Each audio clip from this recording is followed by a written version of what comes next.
بسم اللہ الرحمن الرحیم۔ السلام علیکم۔ میں چیخ رہی تھی، چلا رہی تھی کہ مجھے جیل نہیں جانا، میں نے کوئی جرم نہیں کیا، مجھے معاف کر دیا جائے، کیونکہ مجھ پر ظلم کیا جا رہا تھا۔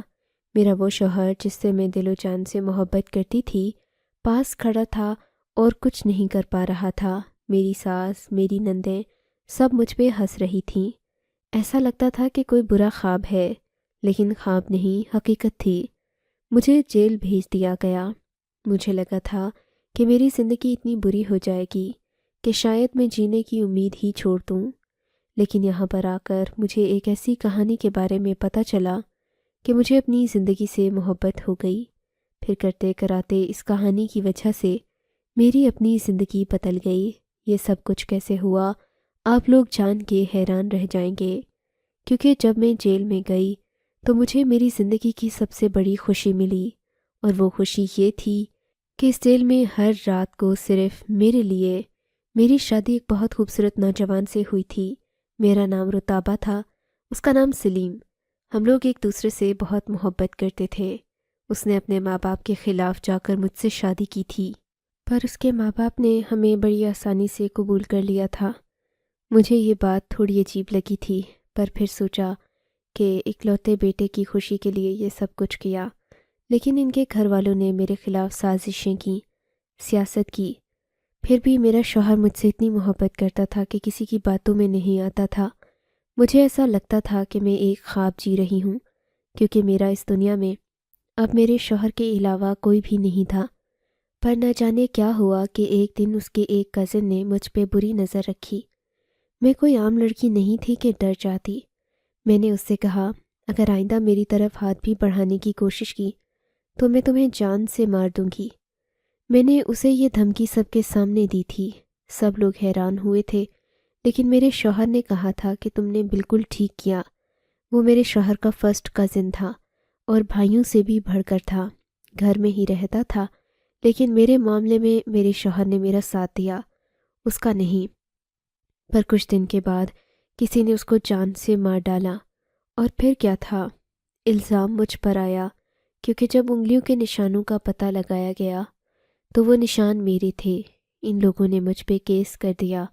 میرے شوہر نے بھی میرا ساتھ نہیں دیا۔ اس نے کہا، میں قاتل کو اپنی بیوی بنا کے نہیں رکھ سکتا، تم نے تو اسے جان سے ہی مار ڈالا۔ میں چیختی رہی، چلاتی رہی، پر کسی نے مجھے نہیں بچایا اور مجھے جیل بھیج دیا گیا۔ یہ سب سے بڑی جیل تھی۔ یہاں پر جب میں داخل ہوئی تو مجھے پتہ چل گیا تھا کہ میری زندگی ختم ہو گئی ہے، گو کہ میں ابھی بھی اپنے شوہر کے نکاح میں تھی، لیکن میں یہاں سے جب تک واپس جاتی تب تک نہ جانے کیا سے کیا ہو چکا ہوتا۔ مجھے صبح میں لایا گیا تھا، پھر اس کے بعد میری کوٹری میں بھیج دیا گیا۔ اپنے گھٹنوں پہ سر رکھے بیٹھی تھی۔ میں نے کوئی گناہ نہیں کیا تھا، لیکن میرے شوہر نے میرا ساتھ کیوں نہیں دیا؟ اسے مجھ پہ یقین ہونا چاہیے تھا۔ کہتے ہیں کہ جب حقیقت کو ثبوت کے ساتھ دکھایا جاتا ہے تو پھر کوئی بھی اس کے پار سوچنے کی کوشش نہیں کرتا، لیکن جن سے محبت ہو ان کے بارے میں تو انسان جانتا ہے۔ میں کیسے کسی کو جان سے مار سکتی تھی؟ مجھے غصہ زیادہ آتا تھا۔ میں جذباتی انسان تھی، لیکن بیوقوف نہیں تھی۔ میرے ساتھ جس عورت کو رکھا گیا وہ بہت نیک اور پرہیزگار لگتی تھی۔ اس کے ہاتھ میں تسبیح تھی۔ اس نے کہا، تم بھی یہاں کوئی گناہ کر کے آئی ہو، لیکن اب میں تمہیں یہی کہنا چاہوں گی کہ اپنا زیادہ سے زیادہ وقت عبادت میں لگانا، تو تمہارے دل کو سکون ملے گا۔ اگر تم اس جیل میں رہ کر یہاں کے ماحول میں ڈھل گئی تو پھر تمہاری زندگی بدل جائے گی، کیونکہ تمہیں پتہ نہیں ہے کہ تم بہت اچھی جگہ آ گئی ہو۔ میں نے کہا، جیل بھی کبھی کسی کے لیے اچھی جگہ ہو سکتی ہے کیا؟ اس نے کہا، ہم جیسی عورتوں کے لیے یہ جگہ اچھی ہی ہے۔ ہم پہ اور کوئی بوجھ نہیں، کوئی کام نہیں۔ ہم چاہیں تو دن رات عبادت میں لگا کے اپنی آخرت سنوار سکتے ہیں۔ میں نے کہا، ہمیں یہاں عبادت کرنے کے لیے نہیں، سزا کاٹنے کے لیے بھیجا گیا ہے۔ اس نے کہا، اگر سزا کو ہی عبادت بنا لیا جائے تو کتنا اچھا ہو۔ مجھے اس کی یہ باتیں بہت بری لگ رہی تھیں۔ میں نے کہا، یہ گدھیڑ عمر عورت ہے، اس کے آگے پیچھے کوئی نہیں ہے۔ اس سے کیا پتا کہ میں کیا کھو کر آئی ہوں؟ اپنا گھر چھوڑ کے آئی ہوں، اپنا شوہر، اپنے محبوب کو چھوڑ کر آئی ہوں، جس سے بہت محبت تھی، جس کے بغیر میں ایک پل بھی نہیں رہ سکتی تھی۔ میں اس کے ساتھ ایک چھت کے نیچے پرسکون زندگی گزار رہی تھی، اور اب میری زندگی کا کوئی مستقبل نہیں ہے۔ پتہ نہیں میرے ساتھ کیا ہوگا۔ رات کو عشاء کی اذان ہوئی تو سب لوگوں نے نماز پڑھی، میں بھی اللہ کے حضور سجدے میں گر گئی، روتے روتے ان سب لوگوں کے نام لیے جنہوں نے میرے ساتھ برا کیا تھا۔ میں جانتی تھی کہ یہ سب کچھ میری ساس اور میری نندو نے مل کے کیا تھا۔ انہوں نے میرے خلاف پلان بنایا اور میں بے وقوف ان کے پلان میں آ گئی۔ رات کے 12 ہونے والے تھے جب روتے روتے ہی میری آنکھ لگ گئی، لیکن تھوڑی دیر کے بعد پھر سے اذان ہونے لگی۔ مجھے ایسا لگا کہ اذان میرے دماغ میں گونج رہی ہے یا مجھے خواب آ رہا ہے۔ مجھے اس قیدی عورت نے اٹھایا اور کہا، اٹھ جاؤ، وضو کر لو، نماز کا ٹائم ہے۔ میں نے کہا، یہ کون سی اذان ہو رہی ہے؟ کیا یہ تہجد کا وقت ہے؟ اس نے کہا، نہیں، تہجد کا وقت نہیں ہے، وہ تو 2:30 بجے کے بعد ہوتا ہے، لیکن اب نماز پڑھنی ہوگی، اٹھ جاؤ اور وضو وغیرہ کر لو۔ میں نے وضو بھی کر لیا اور سب کے ساتھ نماز بھی پڑھ لی۔ سب لوگ نماز پڑھ کے بہت پرسکون ہو گئے تھے، آپس میں عجیب سی باتیں کر رہی تھیں، کہہ رہی تھیں آج نماز پڑھنے کا بہت دل کر رہا تھا، لیکن اذان میں 10 منٹ کی دیری ہوئی ہے۔ مجھے تو لگا تھا اذان ہی نہیں ہوگی، جب تک یہ نماز پڑھ لوں دل کو سکون نہیں آتا۔ اب سکون کی نیند آئے گی۔ میں یہاں پہ نئی تھی تو مجھے ان باتوں کی سمجھ نہیں آ رہی تھی۔ وہ لوگ نماز پڑھ کے پھر سے سونے چلی گئی۔ یہ نماز صرف قیدیوں نے ہی نہیں بلکہ جیلر صاحبہ نے بھی ادا کی تھی، اور باقی سٹاف نے بھی۔ جیلر صاحبہ شکل سے بڑی خطرناک لگ رہی تھیں، لیکن ان کے ہاتھ میں بھی تسبیح تھی۔ یہاں تقریباً ہر کسی کے ہاتھوں میں تسبیح میں نے دیکھی تھی، جو فارغ وقت میں تسبیح پھیرتی رہتی تھی اور ساتھ ساتھ اپنے کام کرتی رہتی تھی۔ صبح ہوئی تو مجھے بتا دیا گیا کہ میری ڈیوٹی کھانا بنانے پر ہے، مجھے کھانا بنانا ہوگا۔ مجھے سب نے کہا، تمہیں آسان کام دیا گیا ہے کیونکہ تم نئی ہو، اگر تمہیں کپڑے دھونے کا کام مل جاتا تو تمہارے لیے بہت مشکل ہو جانی تھی۔ میں نے کہا، اب تو میری ساری زندگی ہی مشکل ہے، میرے لیے آسانی ہے ہی کہاں۔ دن رات روتی تھی، اپنے شوہر کو یاد کرتی تھی۔ ہمارا ناشتہ ایسا تھا کہ اسے میرے بغیر نیند نہیں آتی تھی۔ پھر اس نے مجھے یہاں پر چھوڑ کے خود اتنی ساری راتیں کیسے گزاری ہوں گی۔ آج ہم ایک دوسرے سے دور ہوئے 20 دن ہو گئے تھے۔ پہلے میرے ٹرائل وغیرہ ہو رہے تھے، میں تو سب کو یہی کہہ رہی تھی کہ میں نے کچھ نہیں کیا، لیکن کسی نے میرا یقین نہیں کیا کیونکہ ثبوت میرے خلاف تھے۔ جس وقت مجھے جیل لے جانے کے لیے لوگ آئے تھے، اس سے 5 منٹ پہلے میری ساس اور نند میرے کمرے میں آئی تھیں۔ میں نے خود کو کمرے میں یہ سوچ کے بند کر لیا تھا کہ شاید میں بچ جاؤں گی، لیکن پولیس تو کمرے کے اندر آ کے ہی مجھے لے گئے۔ انہوں نے کہا تھا کہ جو تمہارے کانوں اور انگلیوں میں سونے کے زیورات ہیں وہ ہمیں اتار کے دے دو، نہیں تو جیل والے اپنے پاس رکھ لیں گے۔ انہوں نے مجھ سے وہ زیورات بھی لے لیے۔ ان کے چہرے پر ایک شیطانی ہنسی تھی۔ مجھے اسی پر اندازہ ہو گیا تھا کہ یہ سب کچھ انہوں نے کیا ہے۔ اس جیل میں روز رات کو عشاء کی اذان کے بعد 12 بجے پھر سے اذان دی جاتی تھی۔ ایک دن ایسا ہوا کہ اذان نہیں ہوئی تو سب قیدی عورتیں جاگ رہی تھیں، لوگ سو ہی نہیں رہے تھے۔ میں نے اس عورت سے کہا، لوگ سو کیوں نہیں رہے؟ تو اس نے کہا، جب تک اذان نہیں ہوگی سب نماز نہیں پڑھ لیں گے، کوئی بھی نہیں سوئے گا۔ اذان دینے کا مطلب یہی ہے کہ نماز بھی پڑھنی ہے، خالی اذان سے کچھ نہیں ہوتا۔ جب تک اذان نہیں ہوگی نماز نہیں ہوگی اور لوگ نہیں سوئیں گے۔ میں نے کہا، یہ کیا طریقہ ہے؟ اس وقت کون سی اذان ہوتی ہے؟ اس نے کہا، یہ کہانی میں پھر کبھی سناؤں گی، ابھی ہم بات کر ہی رہے تھے کہ اذان ہونے لگی اور پھر سے ہم نے نماز پڑھ لی، لیکن میری طبیعت کچھ خراب تھی۔ مجھے پتہ نہیں کہ میرے ساتھ کیا معاملہ تھا۔ اس عورت نے کہا، اگر تھوڑی بہت طبیعت خراب ہے تو جیلر صاحبہ سے جا کر دوائی لے لو، اگر زیادہ طبیعت خراب ہے تو پھر تمہیں ہسپتال بھیجنا پڑے گا۔ میں نے کہا، مجھے سمجھ نہیں آ رہی کہ میری طبیعت خراب کیوں ہے، لیکن مجھے کچھ اور ہی لگ رہا ہے۔ اس نے کہا، کیا مطلب؟ میں نے کہا، میں جیلر صاحبہ کے پاس ہی جاتی ہوں۔ میں نے جا کر ان کو بتایا تو انہوں نے مجھے پیٹ کی دوائی دے دی، لیکن میری طبیعت رات کو بہت خراب ہو گئی۔ مجھے مجبوراً ڈاکٹر کے پاس جانا پڑا، لیکن ہسپتال یہاں سے زیادہ دور نہیں تھا۔ انہوں نے مجھے کچھ ٹیسٹ وغیرہ دیے، پھر مجھے ایسی خبر سنائی جسے سن کر میں زمین پر بیٹھ کر پھوٹ پھوٹ کر رونے لگی۔ میرا سر سجدے میں گر پڑا تھا۔ میں رو رہی تھی۔ میں اللہ کے سوا کسی کو کچھ نہیں بتا سکتی تھی، صرف وہی میری تکلیف کو سمجھتا تھا، کیونکہ مجھے یہ بتایا گیا تھا کہ میں ماں بننے والی ہوں۔ میں اپنے شوہر کے ساتھ تھی۔ ہماری زندگی بہت خوبصورت تھی۔ ہماری شادی کو ابھی وقت ہی کتنا ہوا تھا۔ میرے پاس اس وقت ہماری محبت کی نشانی تھی۔ میں ماں بننے والی تھی، لیکن اس بچے کی قسمت کیسی ہونی تھی جس نے جیل میں پلنا بڑھنا تھا۔ جب کوئی قیدی عورت پریگننٹ ہوتی ہے یا ماں بننے والی ہوتی ہے تو اس کو جیل سے رہائی نہیں مل جاتی، اسے وہیں پہ بچہ پیدا کرنا پڑتا ہے۔ پھر اس بچے کی قسمت کا فیصلہ بھی اس نے خود کرنا ہوتا ہے کہ اسے اپنے ساتھ ہی رکھنا چاہتی ہے یا اپنے کسی رشتہ دار کو دینا چاہتی ہے، کیونکہ جیل میں اس کی پرورش اچھے طریقے سے نہیں ہو پائے گی۔ میں یہ بات سلیم کو بتانا چاہتی تھی۔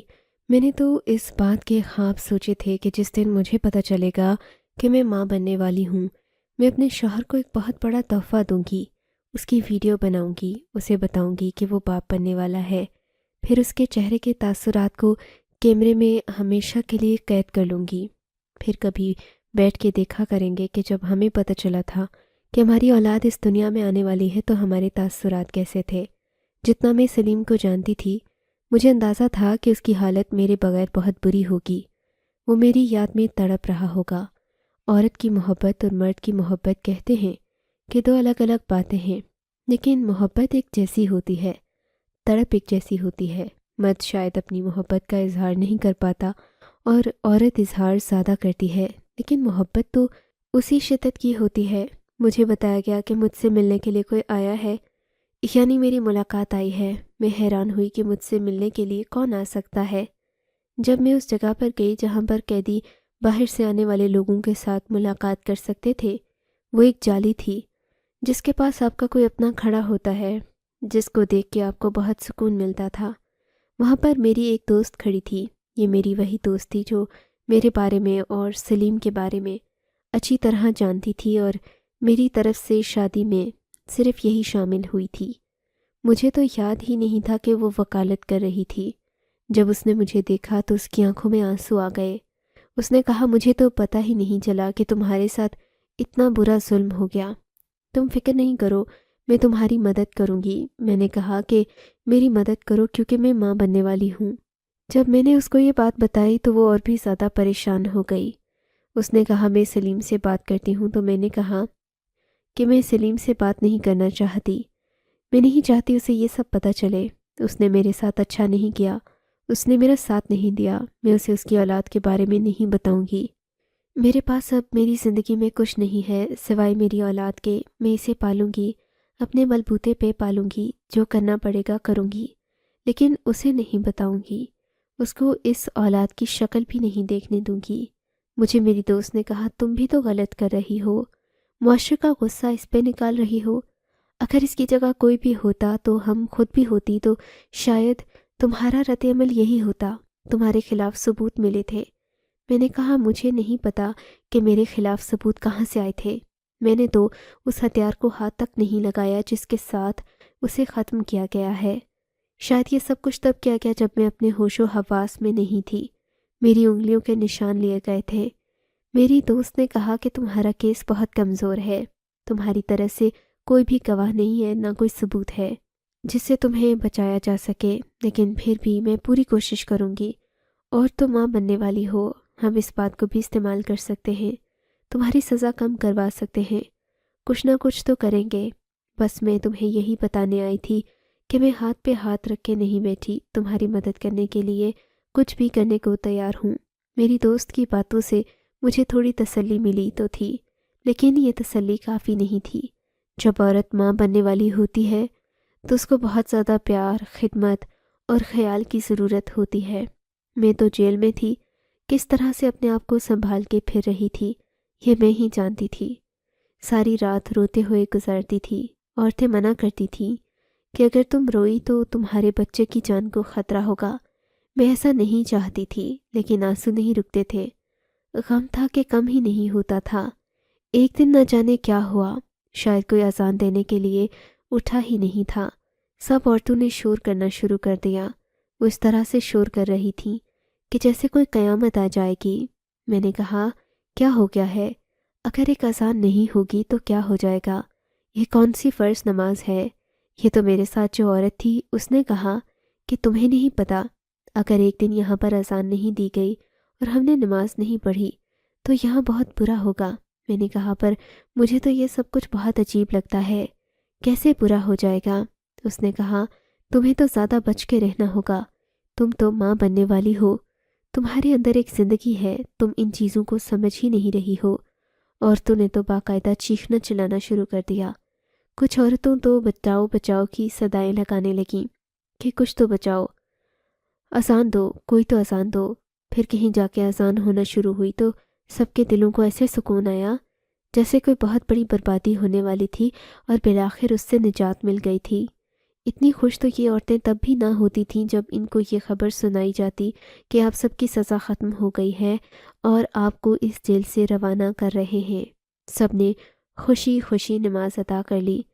آج میں نے اس عورت سے کہا مجھے بتاؤ کہ اس اذان کے پیچھے کیا راز ہے، میں جاننا چاہتی ہوں۔ اس نے کہا ٹھیک ہے میں تمہیں بتاتی ہوں۔ اس نے کہا یہاں پر ایک لڑکی کو لایا گیا تھا، وہ آج سے 3 سال پہلے کی بات ہے۔ اس لڑکی کا نام سنہری تھا، پتہ نہیں یہ نام کس نے رکھا تھا، لیکن وہ بہت خوبصورت تھی، دبلی پتلی جوان، لمبے بالوں والی، سبز آنکھوں والی۔ اس کی باریک باریک انگلیاں تھیں، یوں سمجھو کہ ایسا لگتا تھا کوئی حور ہے، اور جانتی ہو وہ بھی تمہاری طرح بے قصور تھی۔ لیکن اسے یہاں پہ لایا گیا، اس کے ساتھ بہت برا کیا گیا تھا۔ ابھی تو جیلر ایک عورت ہے، لیکن اس وقت جیلر صاحب بہت ہی زیادہ برے انسان تھے۔ انہوں نے اس لڑکی کو اپنے پاس بلا لیا اور اس پر بہت ظلم کیا، اسے اپنے پاس رکھا۔ جب پوچھا جا رہا تھا کہ اسے واپس کیوں نہیں بھیجتے تو کہتے تھے کہ میں تو تفتیش کر رہا ہوں۔ تم سوچو، یہاں پر تو ان قیدیوں کو لایا جاتا ہے جن کی سزا ہو چکی ہوتی ہے، تو پھر تفتیش کی کیا گنجائش؟ دراصل جیلر صاحب نے جب اسے پہلی دفعہ دیکھا تو اس کا ہاتھ پکڑنے کی کوشش کی تھی۔ اس نے جیلر صاحب کے منہ پر رکھ کے تھپڑ مارا اور کہا تھا آپ کی ڈیوٹی میں میرا ہاتھ پکڑنا شامل نہیں ہے۔ شاید اسی لیے ان کو غصہ آ گیا۔ میں نے کہا کہ پھر وہ لڑکی کہاں گئی؟ اس عورت نے مجھے بتایا کہ اس لڑکی کے ساتھ نہ جانے کیا ہوا، لیکن 7 دن کے بعد وہ ہمیں نظر نہیں آئی۔ تو اس کے بعد جب واپس آئی تو اس کی حالت بہت بری تھی، وہ اپنے پیروں پہ چل نہیں سکتی تھی، اٹھ کے بیٹھ نہیں سکتی تھی، کچھ کھا نہیں سکتی تھی، جیسے ہی کچھ کھانے لگتی اسے الٹی ہو جاتی۔ اس کے پورے جسم پہ عجیب و غریب قسم کے نشانات تھے، اور آنکھوں میں صرف یہ فریاد کہ جس نے اس کے ساتھ برا کیا اسے کبھی سکون نہ ملے۔ اس نے 4 دن تک ایک نوالا نہیں کھایا، اس کے اندر کچھ جا ہی نہیں رہا تھا۔ جیسے ہی رات کے 12 بجتے وہ بددعائیں دینا شروع کر دیتی، کہتی میری بددعا لگے گی، کچھ نہیں بچے گا یہاں، ظالموں کو سزا ملے گی، تم سب ظالم ہو، تم سب نے ظلم کیا ہے، میں بے قصور تھی، میں نے کسی کا کیا کیا تھا؟ مجھ پر پہلے معاشرے والوں نے ظلم کیا، پھر یہاں آ کر مجھے سزا پر سزا دی گئی، میں کسی کو معاف نہیں کروں گی، میری بددعا انہیں لگے گی۔ وہ اس طرح کی باتیں کرتے کرتے رات کے 12 بجے اس دنیا سے چلی گئی۔ اس کے بعد اسے اس کی منزل تک پہنچا دیا گیا۔ لیکن جیسے ہی اگلی رات کے 12 بجے اس جیل میں زلزلہ آیا، اتنا برا زلزلہ آیا کہ 7 قیدی عورتیں اس دنیا سے روانہ ہو گئیں، سٹاف کے 2 لوگ بھی مر گئے۔ اس کے بعد اس جیل کی مرمت کا کام شروع ہوا۔ پھر کچھ دن ہم نے بہت برے گزارے۔ جیسے ہی دوبارہ سے ہمیں ہماری جیلوں میں بھیجا گیا تو رات ہوتے ہی پھر سے زلزلہ آیا۔ اتنا برا زلزلہ آیا کہ پچھلے والے سے بھی زیادہ برا تھا۔ سٹاف میں ایک آدمی تھا جو بڑی عمر کا تھا، اس کے دل میں نہ جانے کیا آیا کہ اس نے 12 بجے کے بعد اذان دینا شروع کر دی، اور ہم سب لوگ نفل پڑھنے لگے کیونکہ ہم سب کو اپنی جان پیاری تھی۔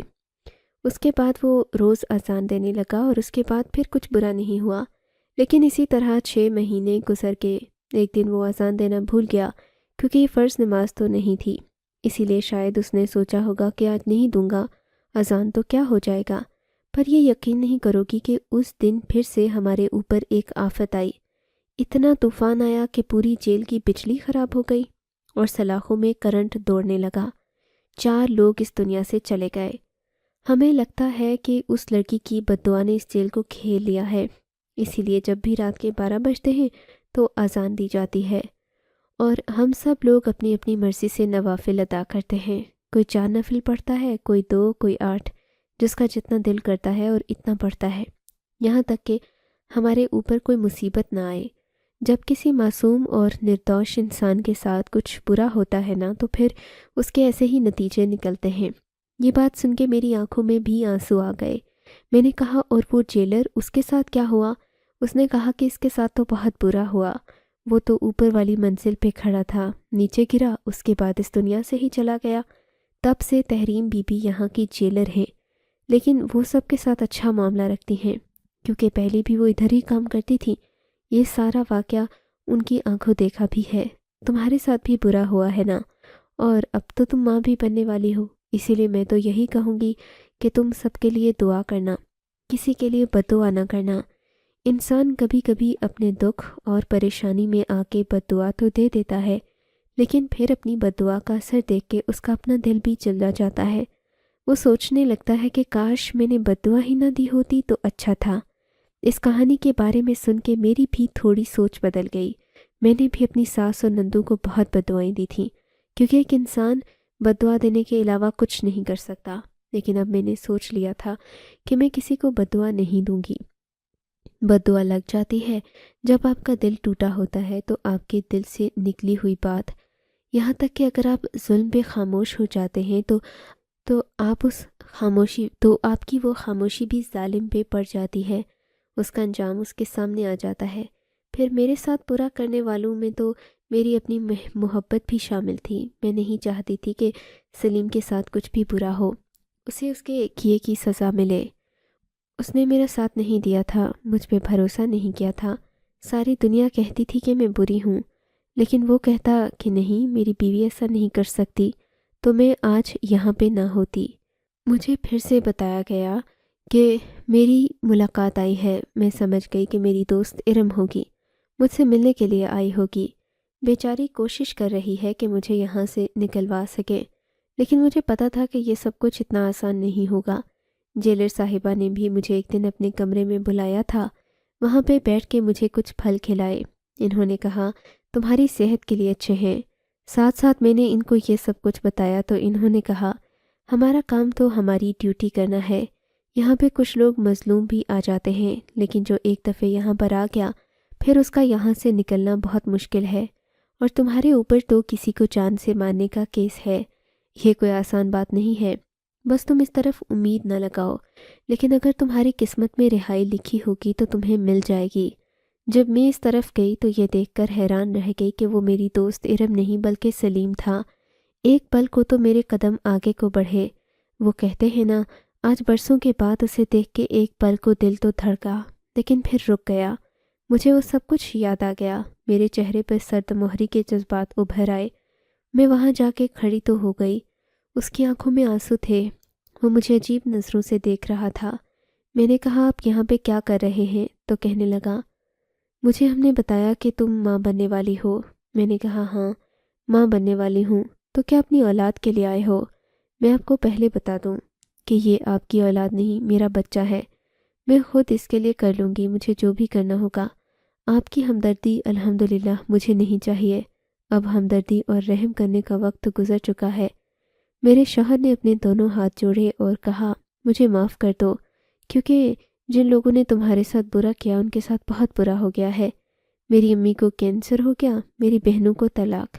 انہوں نے اپنے منہ سے یہ بات قبول کی ہے کہ انہوں نے پلان بنایا تھا، اس شخص کو مارنے والی تم نہیں تھی، بلکہ انہوں نے ہی یہ کام کروایا تھا، اور اب ان کی حالت ایسی ہے کہ ان کے لیے مزید کوئی بددعا نہیں کر سکتا اور ان کو کچھ کہہ بھی نہیں سکتا۔ وہ تو اپنی سزا خود ہی بھگت رہی ہیں، پر میں تمہیں یہاں سے نکلواؤں گا۔ میں نے کہا نہیں نکلنا مجھے یہاں سے، مجھے میرے حال پر چھوڑ دیں۔ میں آپ کے ساتھ ایک ہی رشتہ رہ گیا ہے، اسے بھی ختم کر دیں، طلاق لکھ کے دے دیں مجھے اور یہاں سے چلے جائیں۔ میں چیخ چیخ کر رونے لگی اور وہاں سے بھاگ گئی، لیکن 3 مہینے بعد مجھے میرے شوہر نے وہاں سے نکلوا دیا۔ میں نے جیل میں تقریباً 7 مہینے گزارے۔ میری اولاد اس دنیا میں آنے والی تھی جب مجھے وہاں سے واپس نکلوایا گیا، کیونکہ کیس کرنے والے میرے اپنے ہی تھے۔ میرے شوہر نے کیس ختم کروا دیا اور کہا ہم معافی دیتے ہیں۔ اس نے اپنے کچھ تعلقات بھی استعمال کیے تھے۔ بات اتنی سیدھی نہیں تھی، پر کسی طرح آج میں جیل سے باہر نکل آئی تھی۔ اس کے بعد میرا شوہر مجھ سے کئی دفعے ملنے کے لیے آیا، لیکن میں نے اس سے بات تک نہیں کی۔ پر اب وہ مجھے میرے گھر میں لے آیا تو یہاں پر سوائے اس کے اور میرے اور کوئی نہیں تھا۔ اس نے کہا ہم ڈاکٹر کے پاس جائیں گے اور پتہ کریں گے کہ بچہ ٹھیک ہے یا نہیں۔ تمہاری صحت کیسی ہے؟ تم بہت کمزور ہو گئی ہو۔ وہ مجھ سے بات کر رہا تھا کہ میرے جذبات اب قابو میں نہ رہے۔ میں پھوٹ پھوٹ کے رونے لگ گئی۔ اس نے کہا نہ تم بری تھی نہ میں برا تھا، بس یہ معاشرہ اور یہ زمانہ ہمارے خلاف تھا۔ مجھے معاف کر دو، میں نے تمہارا ساتھ نہیں دیا، لیکن اب اس دنیا میں اگر میرے لیے کوئی اہم ہے تو وہ صرف تم اور میری اپنی اولاد ہے۔ میں نے اپنے شوہر کو معاف کر دیا، سب کچھ بھلا دیا۔ اللہ نے مجھے پیاری سی بیٹی سے نوازا اور جانے کے اوپر میں نے اس کا نام سنہری ہی رکھ دیا۔ اب ہم اپنی زندگی اچھے طریقے سے گزار رہے ہیں۔ مجھے اپنی زندگی سے یہی سیکھنے کو ملا کہ کبھی آپ کی زندگی میں بہت بڑا طوفان آ جاتا ہے، آپ کو لگتا ہے سب کچھ ختم ہو گیا ہے، لیکن اگر آپ ہمت کریں تو سب کچھ ٹھیک ہو سکتا ہے۔ خدا کی ذات ہے نا، وہ آپ کی مدد کرتی ہے، اور اگر آپ حق پر ہیں تو آپ کے ساتھ کچھ برا نہیں ہو سکتا۔ اس جیل میں سے میں اچھی عادت یہ لے کر آئی ہوں کہ اب میں 5 وقت کی نماز ادا کرتی ہوں اور 12 بجے اٹھ کر نفل ضرور پڑھتی ہوں، کیونکہ یہ تو میری عادت بن گئی ہے۔ آپ کو اگر یہ کہانی اچھی لگی ہے تو اس ویڈیو کو لائک کیجیے، اور اس طرح کی مزید کہانیاں سننے کے لیے ہمارے چینل کو ضرور سبسکرائب کیجیے۔ کہانی سننے کا شکریہ۔ آپ سے ملاقات ہوگی اگلی ویڈیو میں، تب تک کے لیے اللہ حافظ۔